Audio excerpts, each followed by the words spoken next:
Hi all, so this week I'm going to be covering healing. It's a bit of a difficult one because I have never personally experienced healing. I've experienced people doing it and I've seen it happen. I haven't seen anything miraculous like someone be able to walk again if they couldn't walk, or someone be brought back from the dead. I haven't seen any of that stuff. But obviously there are loads and loads of testimonies out there. And I don't know those people. What I'd like to do is share with you two stories I know of people that I know that are genuine, because I know them. So I'm going to show you their stories. They're not my testimonies, but they are testimonies I've been told by people I know and I trust. So yeah.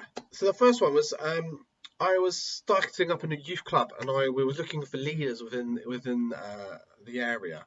And they said, "Oh, the person who lives next door to the hall, they're a Christian, and they used to do youth work." Perfect. Well, I'll go and chat to them.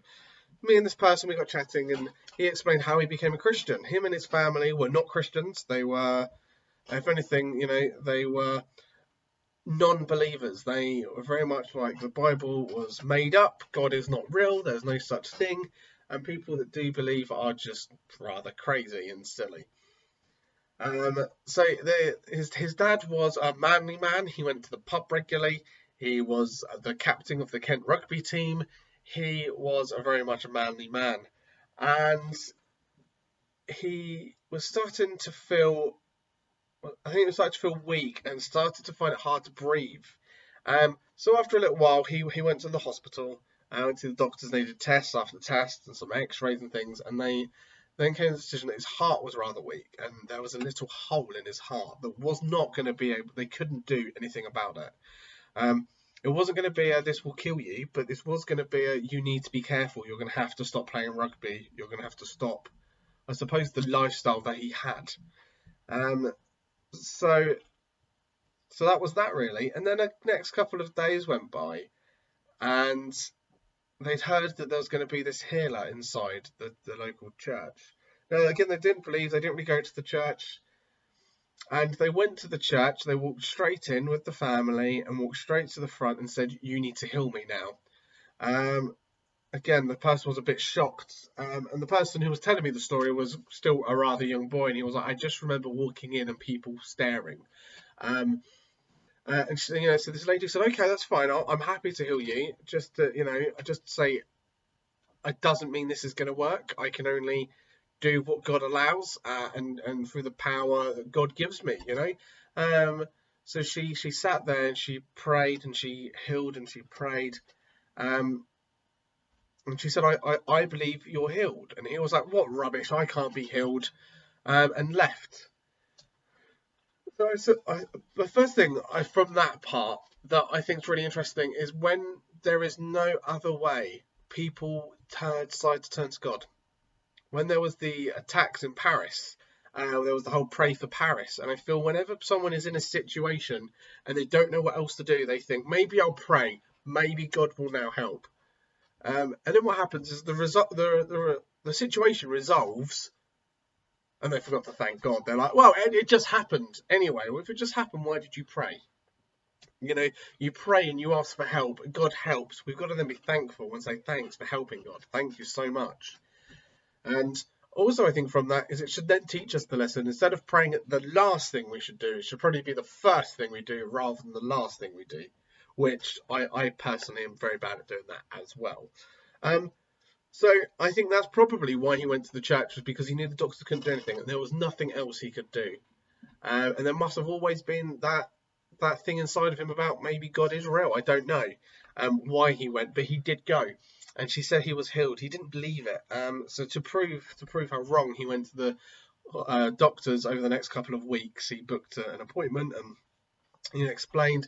And they kind of said, this isn't going to be cleared up. We only tested you a couple of weeks ago. You have a hole in your heart. We have said that you can't. And over these couple of weeks, while he was talking to the doctors to try to get them to re-look and do all the tests again, he started to feel a lot stronger. And he could hold his breath a lot longer, and he was just generally feeling a lot more upbeat. Whether or not this was the Holy Spirit just inside of him or him feeling healed, I don't know. This is, again, the story I was told. And then after that, The doctors turned around and said, "We don't know what's happened, but the hole that was there has now gone. From what we can see, you're all perfectly fine, as if it never happened. So you can go and continue to play rugby and do all these things." And from that day on, his dad and their family went to church and they became Christians. And of course, as I said, he was a young boy at the time, but he was now an adult. In his 50s, and yeah, he's been a Christian and taught young people about God's way. And there was always a story about healing that always stuck with me, was that one. And another one, some of you might know, when we went to May Camp a couple of years ago, it was 2016, I believe. At the end, they decided to do a little prayer, and they started praying for some of the young people that wanted prayer for healing. And there was some testimony of people kind of saying, "Oh, it feels a bit better."